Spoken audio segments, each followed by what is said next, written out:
Good to be with you. For those of you who I haven't met, my name is Rich Dugan. I'm one of the pastors here, and it's good to be with you this morning. If you have a Bible, go ahead and open up to Exodus chapter 33. It's where we'll be here in just a minute. We're actually going to be looking at chapter 33 into chapter 34. But let me ask you this question to start.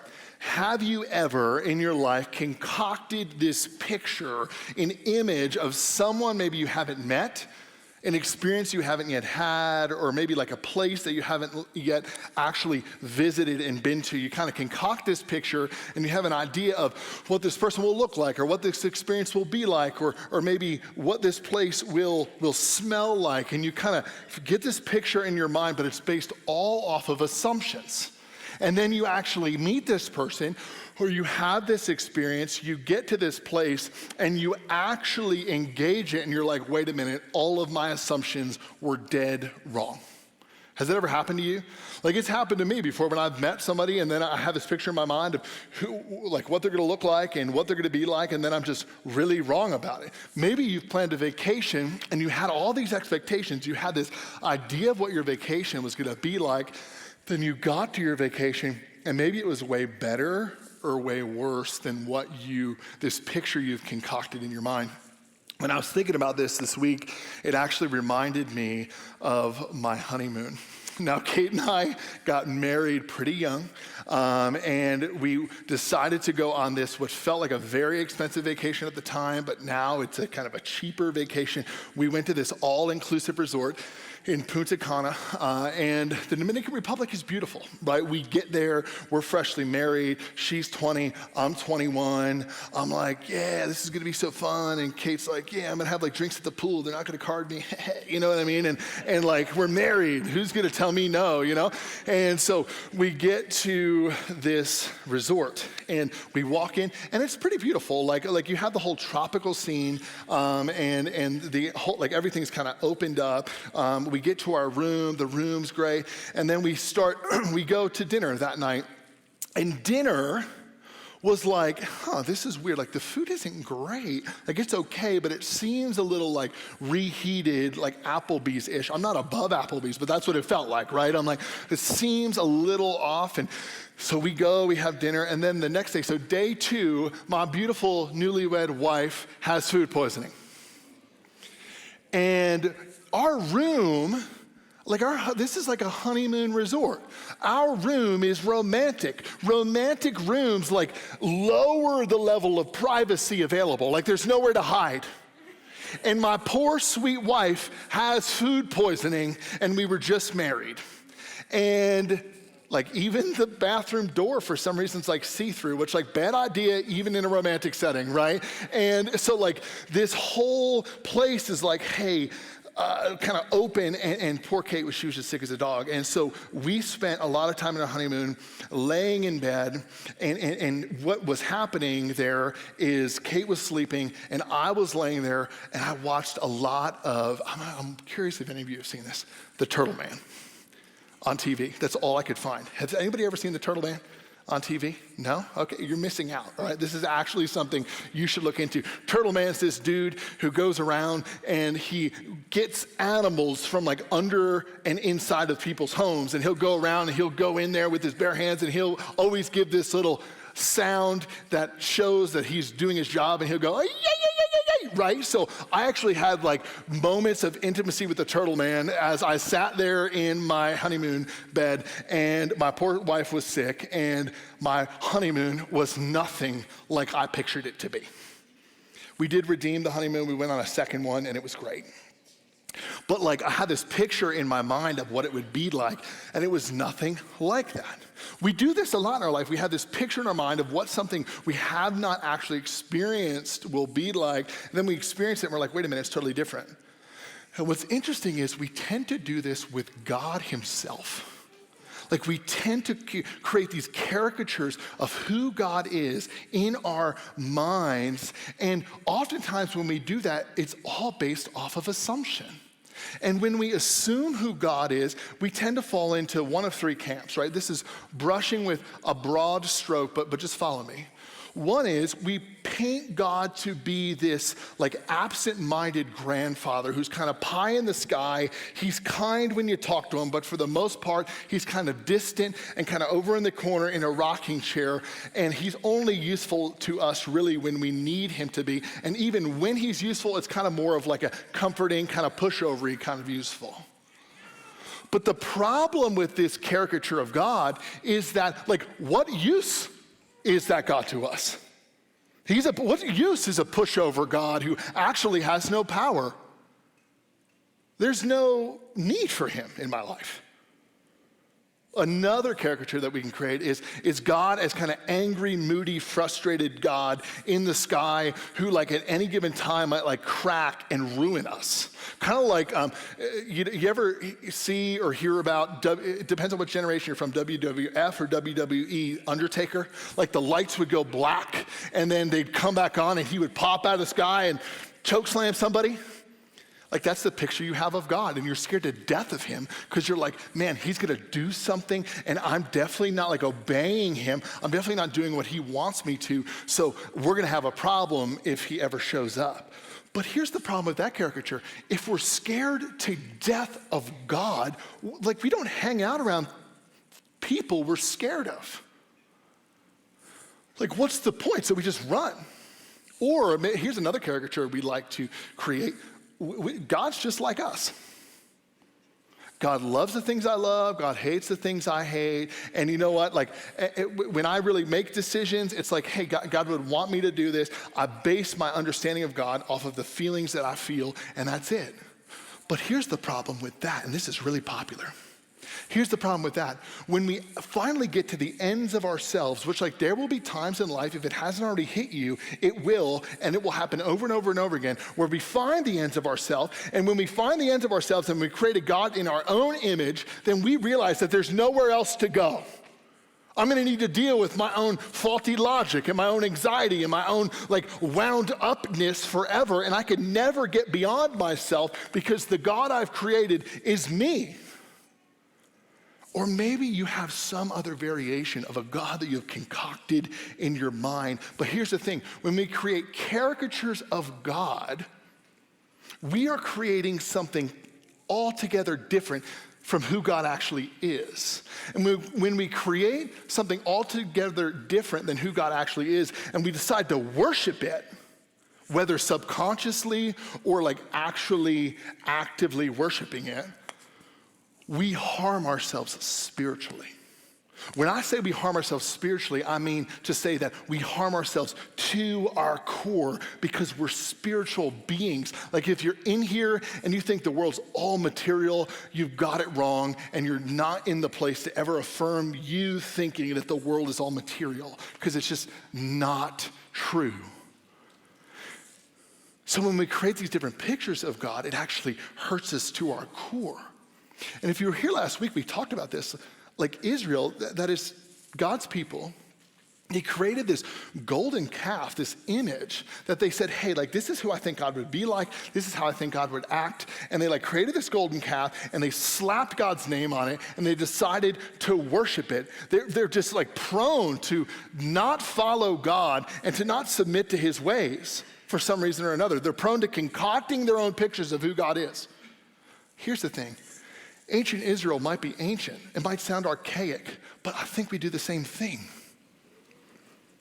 And that's not to say that like you're making a golden calf in your backyard. Because I said last week, if you're doing that, you're weird.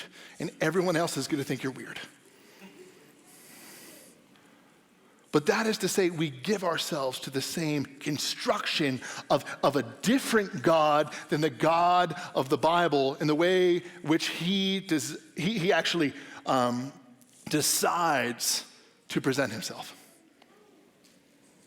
And like we see Israel time and time again throughout this book of Exodus, which we're about to land, not next weekend, but the weekend after. We're about to complete this book that we've been in since the beginning of the year. We've seen Israel time and time again try to sissified Yahweh, who is another name for God. Try to sissified him and diminish his holiness, diminish his might, and say, we don't need your presence with us. And it only hurts them. And I don't want to fall into the same trap, and I don't want you to either. So let's go ahead, let's read chapter 33, verse 1 all the way to 11. The Lord said to Moses, "Depart, go up from here, you and the people whom you have brought up out of the land of Egypt, to the land of which I swore to Abraham, to Isaac, and Jacob, saying, to your offspring I will give it. I will send an angel before you, and I will drive out the Canaanites, the Amorites, the Hittites, the Perizzites, the Hivites, and the Jebusites. Go up to a land flowing with milk and honey, but I will not go among you, lest I consume you on the way, for you are a stiff-necked people." When the people heard this disastrous word, they mourned, and no one put on his ornaments, for the Lord had said to Moses, "Say to the people of Israel, you are a stiff-necked people. If for a single moment I should go up among you, I would consume you. So now take off your ornaments, that I may know what to do with you." Therefore the people of Israel stripped themselves of their ornaments from Mount Horeb onward. Verse 7. Now Moses used to take the tent and pitch it outside the camp, far off from the camp, and he called it the tent of meeting. And everyone who sought the Lord would go out to the tent of meeting, which was outside the camp. Whenever Moses went out to the tent, all the people would rise up, and each would stand at his tent door and watch Moses until he had gone into the tent. When Moses entered the tent, the pillar of cloud would descend and stand at the entrance of the tent, and the Lord would speak with Moses.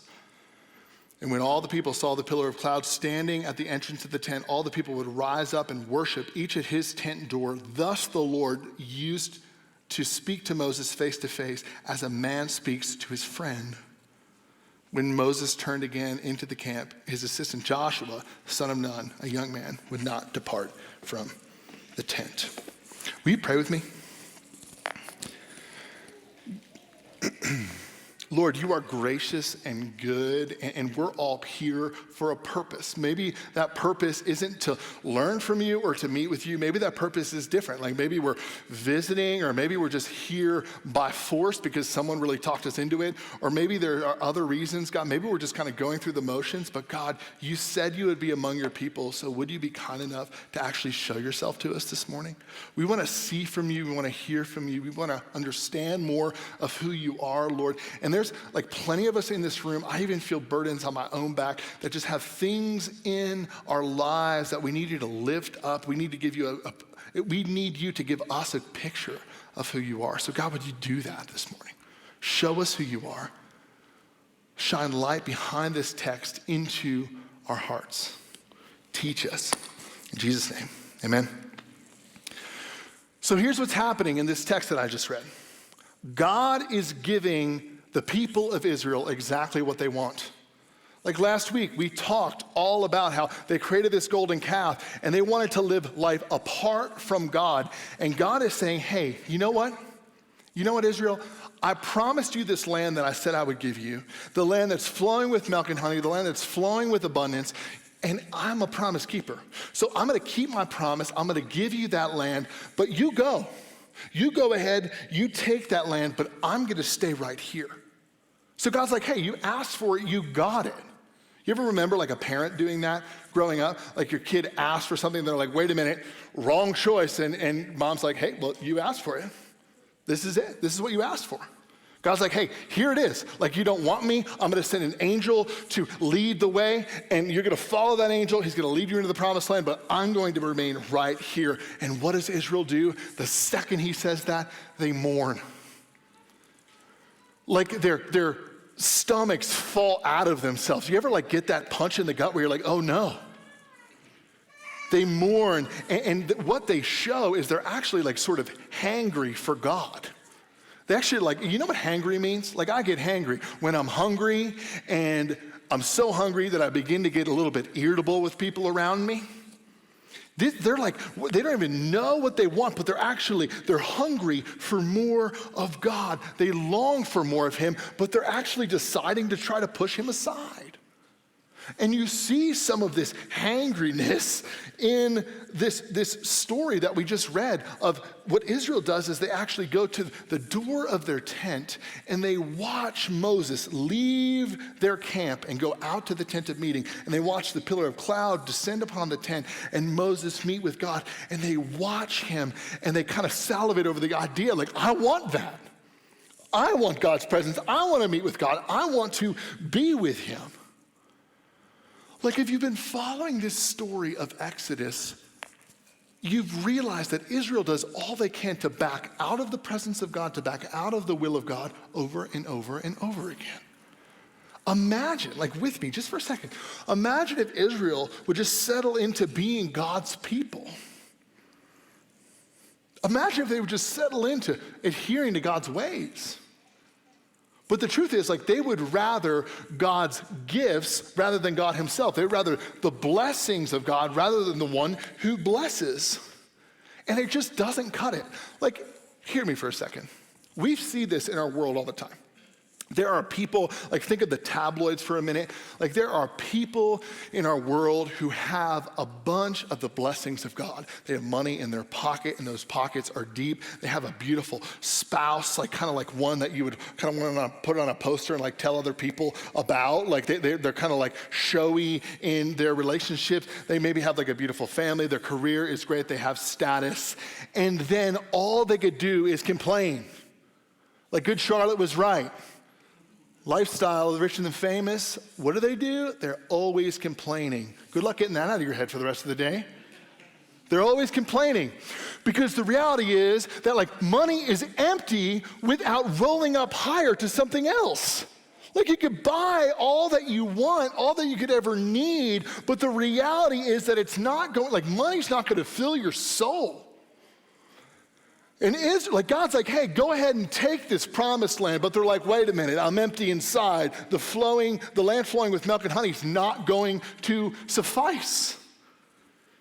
Like we can have God's things and not him. When we have God's things and we don't have him, we have nothing. And this doesn't just mean material possessions. This doesn't mean just mean superficially things, but it also means like if you have a bunch of religiosity in your life that you try to kind of prop yourself up with, but you do not have God, you have nothing. So God's telling Israel, go ahead, take that land, but you're going to miss out on my presence, my power, my provision, my protection, and you're going to miss out on a reality of what your purpose is in life. Go ahead and take it. But all these things I keep, because all those things reside with me. And that leaves Israel feeling empty and hollow. You see, God's not like angry and frustrated and kind of like throwing a fit here. God's plan throughout all of Scripture is to live in the midst of his people. Like Moses going out from the camp to the tent actually paints a picture for us of what God's doing, because God just met with Moses on the top of Mount Sinai to create sort of the stipulations and the agreement of what a tabernacle will look like, this place where God himself will reside, and that place is actually in the midst of the camp. God's plans are to, hey, let's bring this tent of meeting into the midst of our community. And there is where I will meet with my people.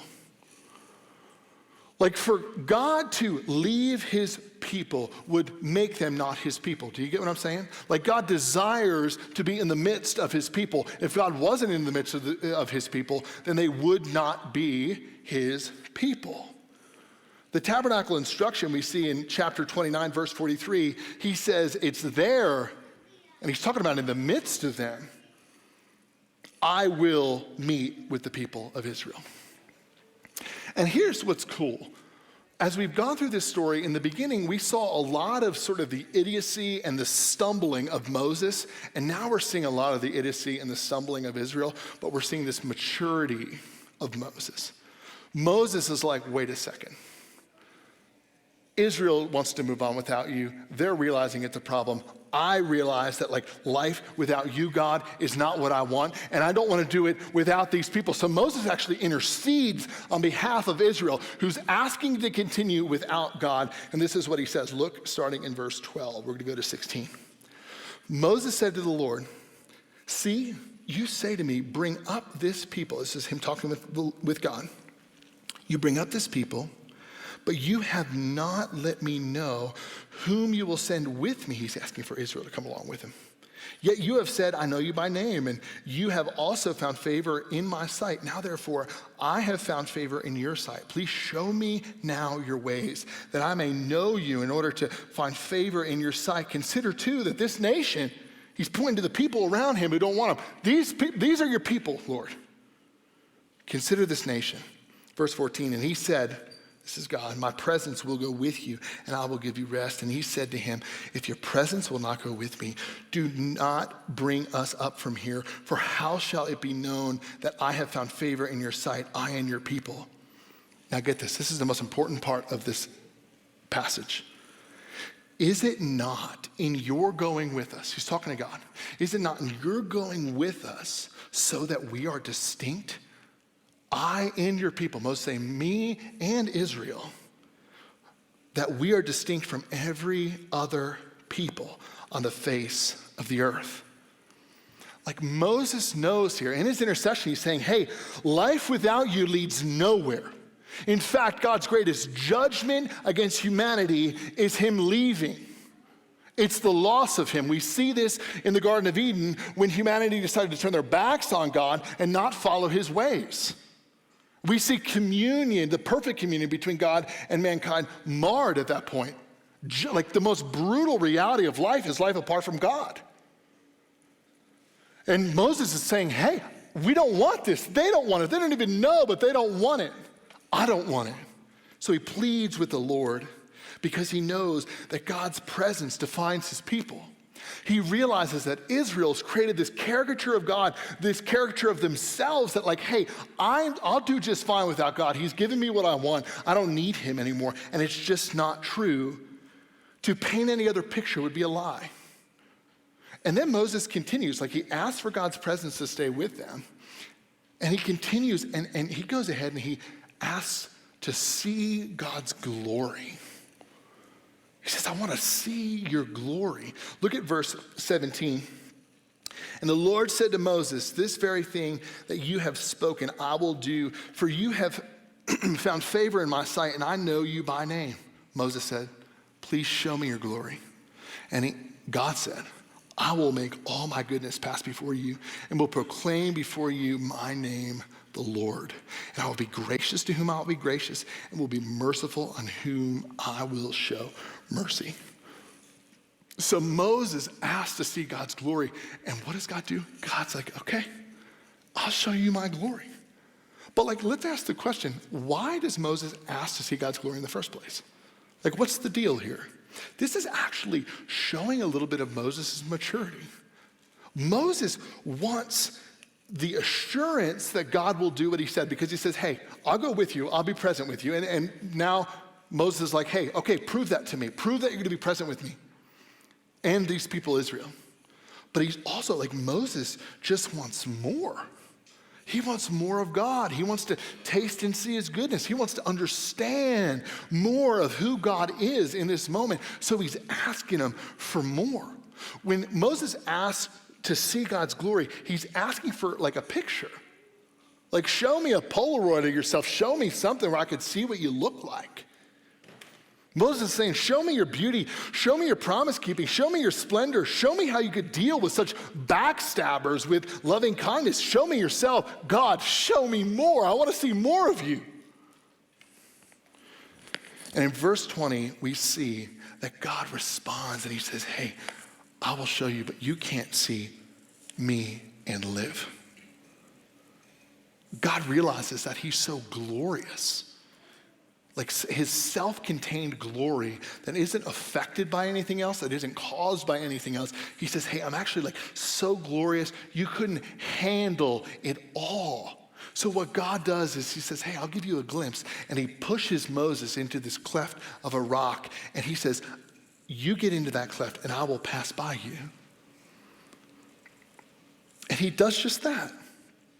And we get a real picture of not necessarily what God looks like, although Moses catches a glimpse of God's back, but we get a real picture of who God is. Because as God is passing, he explains that to Moses. And he starts out with saying, the Lord, that is to say, Yahweh, I am Yahweh. I am who I am. This harkens back to when God first revealed himself to Moses in Exodus chapter 3 in the burning bush. We preached about this all the way back in February. He's like, hey, I'm still the same God. You're just getting a little bit of a better picture here. I'm still Yahweh. Here's a little bit of a better picture. And this is what he explains. Look at chapter 34, verse 6 and 7. The Lord passed before him and proclaimed, the Lord, a God merciful and gracious, slow to anger and abounding in steadfast love and faithfulness, keeping steadfast love for thousands, forgiving iniquity and transgression and sin, but who will by no means clear the guilty, visiting the iniquity of the fathers on the children and the children's children to the third and the fourth generation. God reveals himself to Moses in this moment. He passes by and he says, hey, take a look. And he kind of catches a glimpse of his back, and God says, I am gracious and merciful in my very bones. I extend my love to, when he says thousands, he's talking about thousands of generations will experience my love. And in contrast, he's not just this pushover. He says, hey, they will experience my love, but those who oppose me will be snuffed out. I will judge the world. And the Lord shows his interest in preserving Moses and preserving his people. And the Lord shows his interest in accomplishing his mission in the world. He says, this is who I am, Moses. Drink it in. When God passes by him, Moses catches a glimpse. He experiences the splendor, the magnificence, the sheer holiness and majesty of God, unswayed by anyone or anything. Moses is getting a taste of the actual godness of God present with him. And his response, we see in 34 verse 8, is to bow his head and to worship. He has no other reaction than to see the glory of God. And in that moment, he is forced down because God has been elevated up. His head bows and he worships. To worship is to actually have all of the aspects of our humanity bow to something which is greater.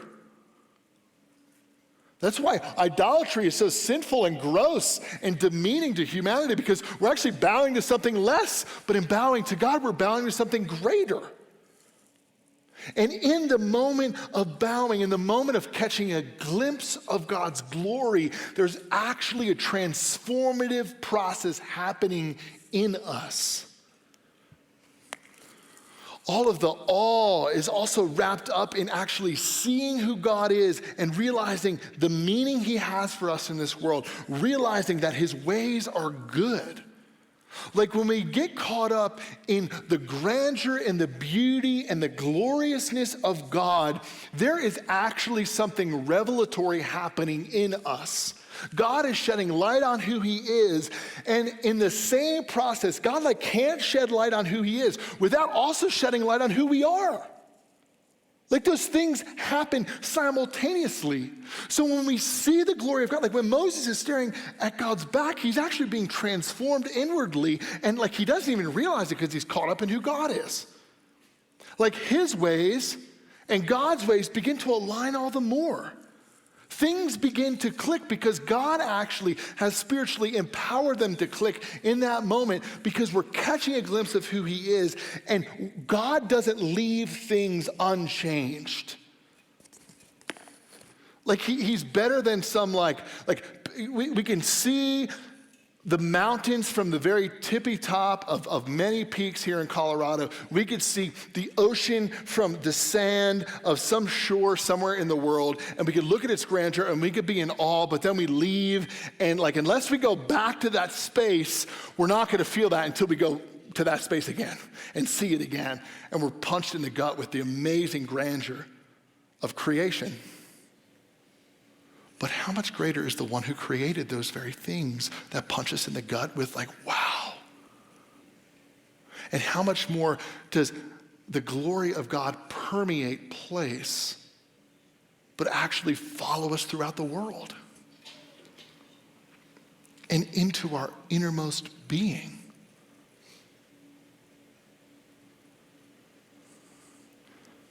You see, God's people were never meant to live without his presence, and were never meant to not behold his glory. This was the instruction God was giving to Moses on the top of Mount Sinai. Could you put back up chapter 29, verse 43? Like, God intends to live among his people, to meet with them, and then in that meeting place, for glory to actually sanctify people, which is to say, to grow them, to change them, to renew them. God's presence defines his people, and God's glory, which like is tied into his presence, transforms them. To paint a different picture of God, who is not fully present, who is not fully glorious, would be stealing from God and stealing from your own wholeness. Like, this is what we see. So much of Moses' growth throughout the story of Exodus can be attributed to the fact that he has seen the Lord, he's experienced his glory over and over and over again. And he's a changed man. Like, if you look at him from like chapter 1, verse 1, all the way to the end of the book, he is different because he has been with the Lord. So get this, a true picture of God is that he is present with his people, and he is glorious with his people and among the earth. Like, his glory doesn't just stop with his people. His glory permeates the earth. And so often, like, we see this with Israel, and we also see this in our own lives. We take this brush and we start to paint the picture of who we think God to be based off of assumption, and we put that in our hand, and we begin to paint this picture. But there's a problem with painting our own picture of God. Because only God, because of how glorious he is, like, if you can't stand in his presence, you're probably not going to be able to paint a full picture of him. You're probably not going to be able to define him. He defines himself. What he does when we start painting that picture is like, he actually invites us, like he's inviting even Israel here. It's like, hey, hand me the brush. I will paint this picture. And I'll let you gaze at it and enjoy it and be edified by it, but I define myself. You define nothing. When humanity starts defining things themselves, that's where things start to get real sloppy, messy, hurtful, grimy. We see this in broken cultures throughout history. But God here, in Exodus, he chooses to be with his people. Like, he wasn't talked into it. He chooses because of his own merciful character. And he chooses to be fully ever-existent, self-sufficient in glory. You see, creating caricatures of God, it harms Israel. And my friends, it harms us. Like, how many of you, when I first started talking, fall into some version of one of those 3 camps that I talked about? Like, who in here struggles with like making God to be too soft or too hard or just looking more like you? The reality is, like, if you see God as some absent-minded grandfather in the corner, listen, God just described himself, and he will not leave anything unjudged on the earth. He will snuff out that which opposes him. That doesn't sound soft to me. And if he's like WWE's The Undertaker, like we talked about, if you're thinking that he's some thing in the sky that's gonna like send lightning bolts down to ruin you, well, here's the thing. Like, he is slow to anger and he's abounding in love. He's merciful and gracious. Have you not seen? Like, if you are making him more of what you want him to be, here's the thing. You are not great among the false gods of Egypt, like we have read about all throughout this story, but God is. He is great among the gods. For you to create God in your own image is just cheapening him, and it's destroying yourself. If you want to see a perfect picture of God, you need not look further than Jesus. Like, if you're like, well, what is God all about then? Like, who is he, and how do I follow him? Look no further, Jesus Christ. Hebrews chapter 1, verse 1 all the way to 4. Long ago, at many times and in many ways, God spoke to our fathers by the prophets. But in these last days, he has spoken to us by his Son, that is Jesus, whom he appointed, the heir of all things, through whom also he created the world. Hear this. Jesus is the radiance of the glory of God and the exact imprint of his nature. And he upholds the universe by the word of his power. After making purifications for sins, he sat down at the right hand of the Majesty on high, having become as much superior to angels as the name he has inherited is more excellent than theirs. It's Jesus. He is our perfect picture of God's presence and his glory merging together. To create caricatures of what Jesus would look like, or to guess at what God is like and what he would look like, would just hurt us. Like, to say, and you hear these arguments in life, like to say that Jesus was just present, was only a man, is to make him only a man. Like, to say that Jesus was only glorious is to make him only a deity. But Jesus is fully both. He is fully human and he is fully God. Jesus is fully present and he's fully glorious. And we can't draw that picture on our own. God says, hand me the brush. Like, hand me the brush. I will show you how magnificent I am, and it will take all of life to figure out how beautiful I am, and you will go into glory, and then you'll finally taste it in full. But listen, I will give you broad strokes throughout the rest of your life. Just hand me the brush. I will show you I am present with you. I will show you how glorious I am, but hand me the brush. What's interesting is Moses, like in this story, he catches a glimpse of God's glory and he is transformed. And so many of you, maybe you feel this way. I've even heard a couple of you say it. Some of you have been following along with this story of Exodus and you've been thinking, well, you know what, if I had a pillar of cloud, if I had a tent of meeting, if I had a sea part in front of me, like then maybe I'd really get it. Like, these people in Israel are stupid. They have like actual things they could see. And like, if I had something I could see, I'd be good. They're making all these dumb decisions. Like, if I just had that, I'd be tip top. Put a tent out back. Some of you live that way because you're in Colorado. You're like, I don't live in a home. I live in my tent out back, right? Trying to prove something.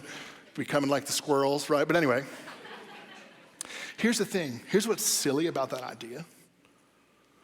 The Spirit of God that rose Jesus from the dead, like he was slaughtered and he had air fill his lungs and blood flow through his body once again, and he rose back to life. That Spirit now lives within, it indwells those of us in this room who believe.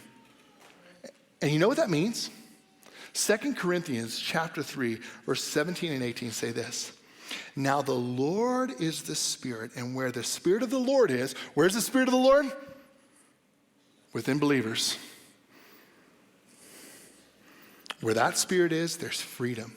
And we all, with unveiled face, beholding the glory of the Lord, are being transformed into the same image from one degree of glory to another. For this comes from the Lord who is the Spirit. To paint a picture of who God is in any other way would only hurt us. But real, like no veil presence, with unveiled face, we could see the glory of God. It changes us. It changes us to be actually more like we were created to be, more like Jesus. It changes us more into his image. Especially like when we see God, like there is one God in the Bible, how God describes himself in Exodus 34, verses 6 and 7, where he says he's graceful, graceful, right? How's that for a theological term where he's graceful? Gracious and merciful, it's a little combo word, all right? It's new for you. Where he's gracious and he's merciful and he's gonna snuff out all that opposes him. All of that character, all of that reality can be found in Jesus. And we get to see the beauty of who God is with no veil in front of us, with nothing separating us from God himself. And when we do that, we are actually transformed into what Paul says in 2 Corinthians, into the image of the Son. To be changed and transformed more into the image of the Son means like the image of God, which all of us bear, includes every way in which humans are like God. Like your moral character, true knowledge, not just like instinctual, like animals have an instinct and they know they need to go hunt and kill, or they need to go eat, or they need to lay down, like they have instinct, but we have true knowledge. God-given abilities, dominion over creation, the ability to create and cultivate things. These things, when we stare at the glory of God, begin to be informed and begin to change us. Especially when we see God in his correct light. Only when we see God in his correct light. Because without beholding his true glory, with making up and trying to concoct some true glory, like Israel did with the golden calf, it's gonna lead us nowhere. It's gonna leave us powerless. It's not gonna change anything in us. So let me get really practical, because like the question is, there's two questions I think that remain. Like, how do we then, Rich, like how do we behold the glory of God?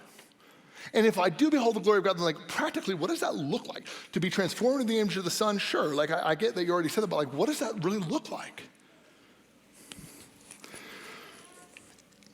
How do we behold the glory of God? I'm gonna sound like a broken record, but my friends, let me give you some examples, because the God of the universe has revealed himself to us through paper.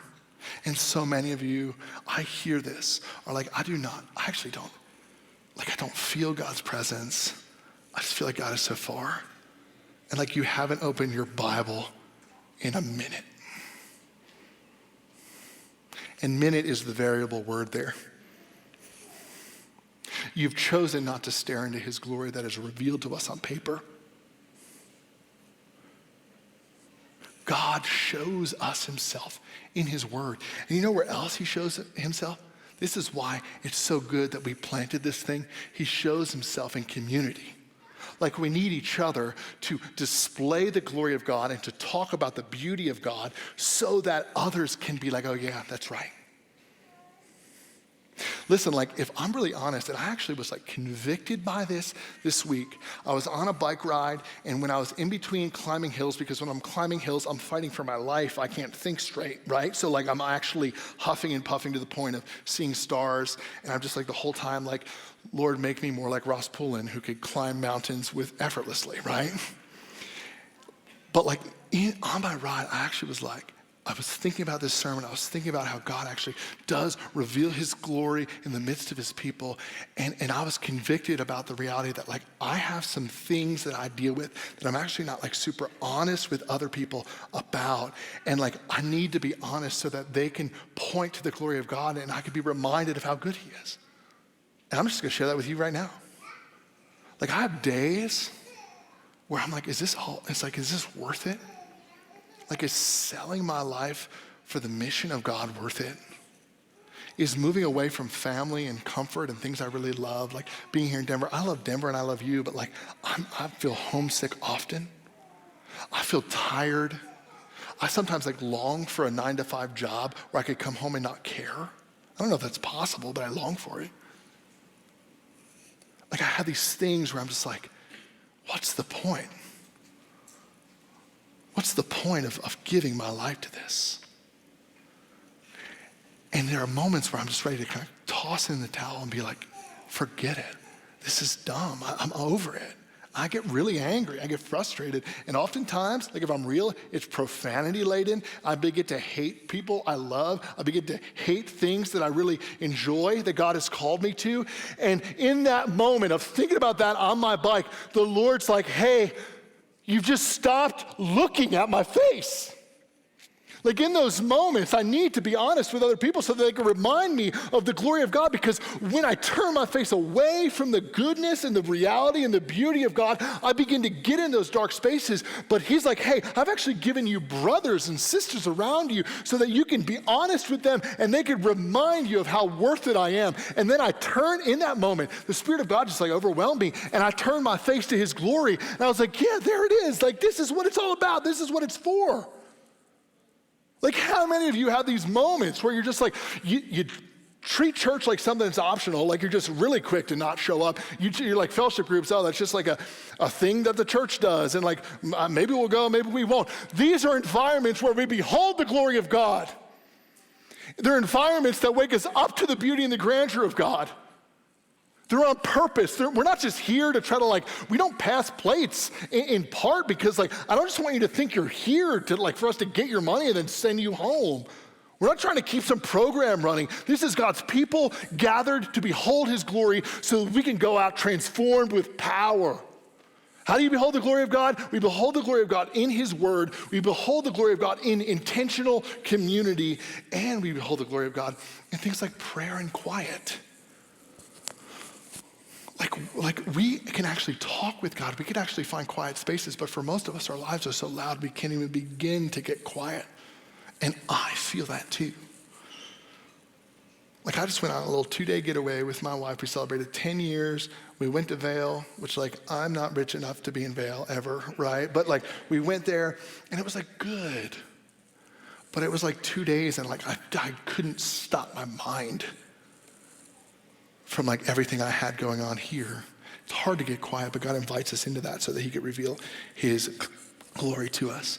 What begins to happen once we put ourselves in these spaces and behold the glory of God? Well, we begin to live more whole lives as humans that are material, yes, but spiritual beings. We begin to love God more and be in awe of his goodness. I'll tell you what will change your life, just putting yourself in those environments, in his word, in community, in prayer. Putting yourself in those environments will allow for you to just be amazed by God. And in being amazed by God, things begin to just maybe come a little bit easier even. We begin to trust him more when we're amazed by him.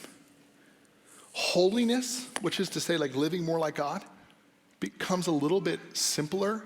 It's not to say we don't need to still kill sin and work hard to set up necessary boundaries in our lives, but holiness becomes more enticing.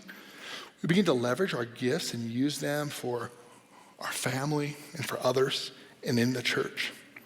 We begin to tell people about Jesus, and even if we're afraid, we're hey, I've seen his glory. You need to see it too.